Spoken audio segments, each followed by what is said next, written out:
स्वागत है आप सबका लाइव लॉ की इस खास पेशकश कोर्ट्स टुडे हिंदी में, जहां हम आपको हिंदुस्तान के सभी कोर्ट से आने वाली आज की ताजा अपडेट्स देंगे।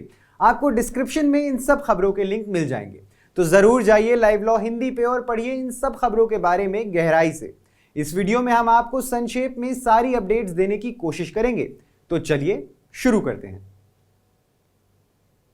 सुप्रीम कोर्ट की गर्मी की छुट्टियां शुरू हो गई हैं और अब जुलाई के पहले हफ्ते तक वेकेशन बेंच फैसले सुनाएगी। सुप्रीम कोर्ट ने एक सिविल अपील पर सुनवाई करते हुए मौखिक रूप से इस बात पर जोर दिया कि बार के युवा सदस्यों को छुट्टी के समय में बहस करने का अवसर दिया जाना चाहिए। जिस मामले में यह आदान प्रदान हुआ वो न्यायमूर्ति PS नरसिम्हा और न्यायमूर्ति संजय करोल की पीठ के समक्ष रखा गया था। याचिकाकर्ता की ओर से पेश वरिष्ठ वकील अभिषेक मनु सिंघवी ने दृढ़तापूर्वक कहा कि वो इसका समर्थन करेंगे और अदालत से इस पर समान नियम लाने का अनुरोध किया। न्यायमूर्ति करोल ने कहा कि न्यायालय चाहता है कि युवा बार का विकास हो और छुट्टियों की अवधि युवा अधिवक्ताओं के लिए बहस करने के लिए रखी जाए। कलकत्ता हाईकोर्ट ने सोमवार को भारतीय जनता पार्टी यानी भाजपा को तृणमूल कांग्रेस यानी TMC के खिलाफ विज्ञापन चलाने से रोक दिया, जो कथित रूप से निंदनीय थे और चल रहे लोकसभा चुनावों के कारण लागू आदर्श आचार संहिता यानी मॉडल कोड ऑफ कंडक्ट का उल्लंघन था। न्यायमूर्ति सब्यसाची भट्टाचार्य की एकल पीठ ने विज्ञापनों को देखने के बाद कहा कि वे स्पष्ट रूप से मॉडल कोड ऑफ कंडक्ट के साथ साथ प्रेस काउंसिल ऑफ इंडिया के निर्धारित दिशा निर्देशों का उल्लंघन कर रहे थे। न्यायालय ने वर्तमान रिट याचिका दायर होने तक इस मामले पर निष्क्रियता के लिए भारत के चुनाव आयोग यानी इलेक्शन कमीशन ऑफ इंडिया को भी फटकार लगाई।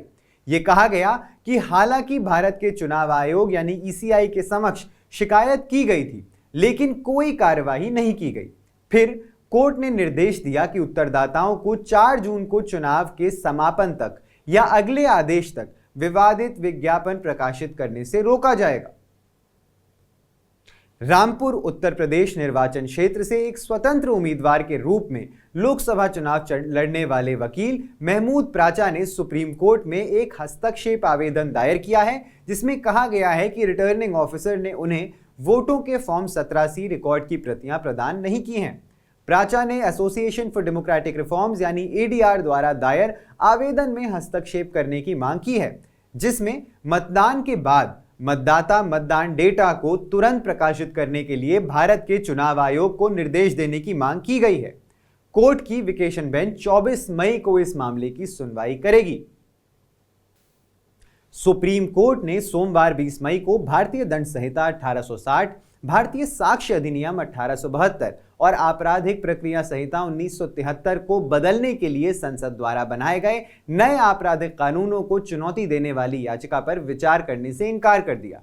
याचिका पर विचार करने की अनिच्छा के कारण याचिकाकर्ता अधिवक्ता विशाल तिवारी, जो व्यक्तिगत रूप से पक्षकार के रूप में उपस्थित थे, ने इसे वापस लेने का फैसला किया।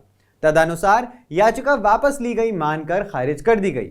उन्होंने भारतीय न्याय संहिता, भारतीय नागरिक सुरक्षा संहिता और भारतीय साक्ष्य अधिनियम को चुनौती दी थी, जो 1 जुलाई 2024 से IPC, इंडियन एविडेंस एक्ट और CRPC को प्रतिस्थापित करते हैं।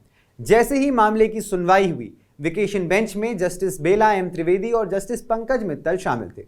बेंच ने तिवारी से कहा कि वे मामले को खारिज कर रहे हैं।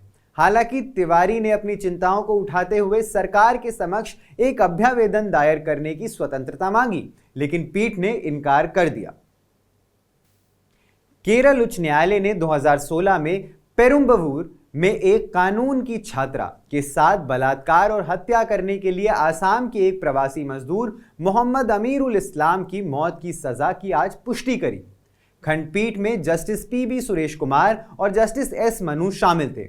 अमीरुल इस्लाम को एर्नाकुलम सत्र अनुसूचित जाति और अनुसूचित जनजाति अत्याचार निवारण अधिनियम 1989 की धारा 449 अतिक्रमण, 342 गलत कारावास, 302 हत्या के लिए सजा और भारतीय दंड संहिता की धारा 376 बलात्कार के लिए सजा और धारा 376A पीड़िता की मृत्यु का कारण बनने के लिए सजा के तहत विशेष न्यायाधीश द्वारा दोषी पाया गया और मौत की सजा दी गई। अभियोजन पक्ष के मामले के अनुसार 28 अप्रैल 2016 को शराब के नशे में आरोपी ने एर्नाकुलम जिले के पेरुम्बवूर में पीड़िता के घर में आपराधिक रूप से घुसपैठ की।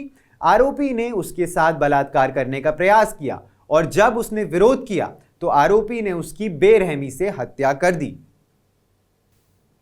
यह देखते हुए कि दोषियों की सजा में व्यापक असमानता मौजूद है, क्योंकि यह पूरी तरह से न्यायाधीश केंद्रित है, सुप्रीम कोर्ट ने सिफारिश की है कि केंद्र सरकार 6 महीने की अवधि के भीतर एक व्यापक सजा नीति तैयार करे और उस पर एक रिपोर्ट पेश करने की व्यवहार्यता पर विचार करे। न्यायमूर्ति MM सुंदरेश और न्यायमूर्ति SVN भट्टी की पीठ ने कहा, चूंकि सजा देना व्यक्तिगत न्यायाधीश की राय का मामला है, इसीलिए सजा पर स्पष्ट नीति या कानून के अभाव के कारण सजा देने में असमानता पैदा होती है। दिल्ली उच्च न्यायालय ने निजी एयरलाइंस को उड़ानों के लिए मनमाना, अतार्किक और अत्याधिक किराया वसूलने से रोकने के लिए हवाई किराए पर सीमा लगाने के लिए दिशा निर्देश जारी करने की मांग करने वाली जनहित याचिका यानी PIL को खारिज कर दिया है।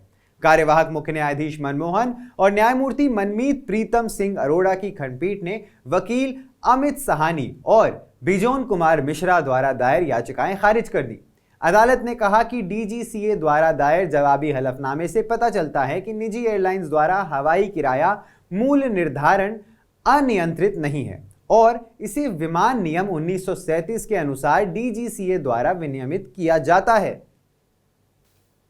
ज्यादा जानकारी के लिए सब्सक्राइब करिए हमारा YouTube चैनल या विजिट करिए हमारी वेबसाइट www.livelaw.in, जहां आप इन सारी ही खबरों के बारे में अच्छे से जान सकते हैं। लाइव लॉ हिंदी पे आपको हिंदी में सारी ताजा अपडेट्स भी मिल जाएंगी।